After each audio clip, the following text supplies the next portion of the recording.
जय श्री कृष्ण, राधे राधे। एक बार ब्रह्मवैवर्त पुराण की कथा है ये, गणेश जी के प्राकट्य की कथा कि गणेश जी का प्राकट्य कैसे हुआ। तो एक बार पार्वती जी के मन में इच्छा हुई कि मुझे पुत्र प्राप्ति हो, तो उन्होंने शिव जी से कहा। शिव जी ने उनको पुण्य व्रत करने के लिए कहा कि तुम पुण्य व्रत करो जिससे तुम्हें अच्छे पुत्र की प्राप्ति होगी। तो फिर उन्होंने व्रत प्रारंभ किया। इस व्रत को करने से करोड़ों अश्वमेध यज्ञों का पुण्य का फल मिलता है। तो उन्होंने, कठिन है करना बहुत, हम जैसे तो कर नहीं सकते, तो उन्होंने सब सामग्रियों से यज्ञ वगैरह सब किए। 1 साल तक उस व्रत को किया और ब्राह्मणों को दान दक्षिणा सब करना, सारी व्यवस्था की। इस तरह से व्रत पूर्ण किया। व्रत पूर्ण करने के बाद क्या हुआ कि उन्होंने सनत कुमार जो है 5 ब्रह्मा जी के पुत्र हैं, तो 5 वर्ष के ही रहते हैं वो हमेशा। उनको अपना वो बनाया उस समय ब्राह्मण कि वो पूजा पाठ सब कुछ करेंगे, तो उनको पुरोहित बनाया। तो उनको पुरोहित बनाया था। तो फिर उनके अब दक्षिणा का समय आ गया, उन्होंने सब कुछ करवा दिया, यज्ञ वगैरह सब कुछ, पूरा व्रत। फिर पार्वती जी ने उनसे कहा कि आप दक्षिणा मांगो, क्या चाहिए।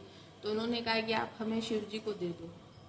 तो पार्वती जी तो ये सुन के बेहोश हो गई, मूर्छित हो गई, और फिर उनको होश ही नहीं आया। फिर शिव जी भगवान जाते हैं उनके पास में और उनके पास जाके उनको उठाते हैं, उठाने की कोशिश करते हैं।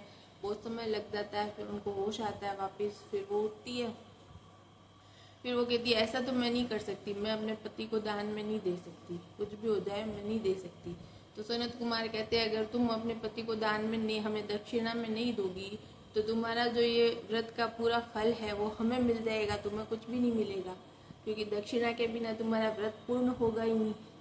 फिर वो विलाप करने लगी, अब मैं क्या करूँ, मैं ऐसा नहीं कर सकती। सब देवता सब थे वहाँ पे, विष्णु भगवान सब थे। तो उन्होंने सबने उनको समझाया बहुत कि दे दो ऐसा करके, पर वो नहीं मानी। उन्होंने कहा नहीं, मैं तो नहीं दे सकती, ऐसा नहीं कर सकती, मैं बिना आत्मा के कैसे जीवित रह पाऊंगी। फिर क्योंकि उनके तो भोलेनाथ जी आत्मा ही है, भगवान है, सबकी आत्मा है। फिर क्या हुआ कि ना एक वाहन ऊपर से उतरता हुआ नजर आया, वो वैकुंठ लोक से आया था, जिसमें नारायण बैठ के आए थे। फिर नारायण वहाँ आते हैं और नारायण उनसे कहते हैं कि ऐसा करो तुम कि ना एक बार पति को दक्षिणा के रूप में दे दो और फिर वापस उनको गौवें दान करके और वापस ले लेना। तो फिर उन्होंने कहा ठीक है। फिर वो अंतर्धान हो जाते हैं ऐसा कह के, और फिर पार्वती जी उनको शिव जी को दक्षिणा के रूप में दे देती है। फिर उनसे कहती मैं तुम्हें 1 लाख गौवें दूंगी, अब वापस कर दो मेरे पति को। तो सनत कुमार मना कर देते हैं कि हम नहीं देंगे।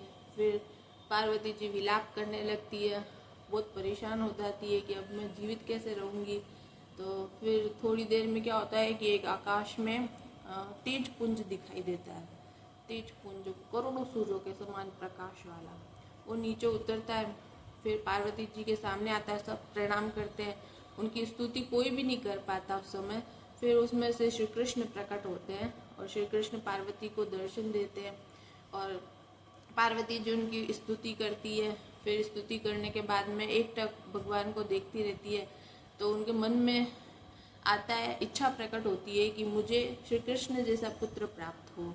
तो भगवान मन ही मन उनकी इच्छा स्वीकार कर लेते हैं और उनसे कहते हैं ऐसा ही होगा, और फिर अंतर्धान हो जाते हैं।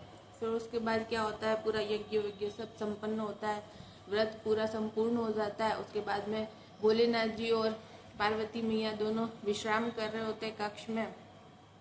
तो एक गरीब व्यक्ति आता है उनके द्वार पे और फिर उनसे भोजन मांगता है।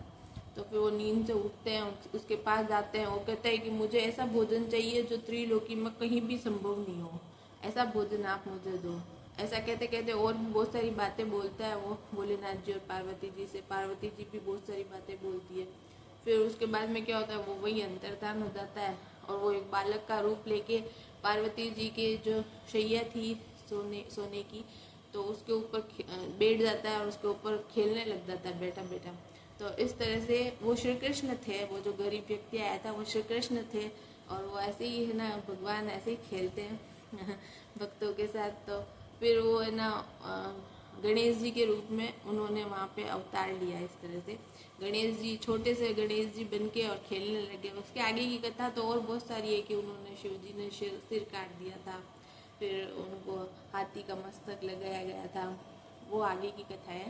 पहले श्री कृष्ण ने क्या किया कि ना उस रूप में अवतार ग्रहण किया, गणेश छोटे बच्चे के रूप में जो गणेश जी कहलाए, और वो same to same Shri Krishna भगवान जैसे ही थे, सेम कान्हा जी जैसे। लेकिन हाँ, कान्हा जी थोड़ा कलर अलग है, और गणेश जी का कलर गोरा कलर है गणेश जी का। तो इस तरह से गणेश जी प्रकट होते हैं श्री कृष्ण के रूप में, श्री कृष्ण गणेश जी के रूप में प्रकट होते हैं। तो ये गणेश जी के प्राकट्य की कथा है। आपको अच्छी लगी हो तो मेरे चैनल को सब्सक्राइब ज़रूर करें। मैं ऐसे ही कथा और सुनाती रहूँगी। कमेंट करें, मुझे कुछ परेशानी हो तो, या कुछ भी, जो भी इच्छा हो जो कमेंट करें, मैं आपको आंसर भी ज़रूर दूँगी। जय श्री कृष्ण, राधे राधे।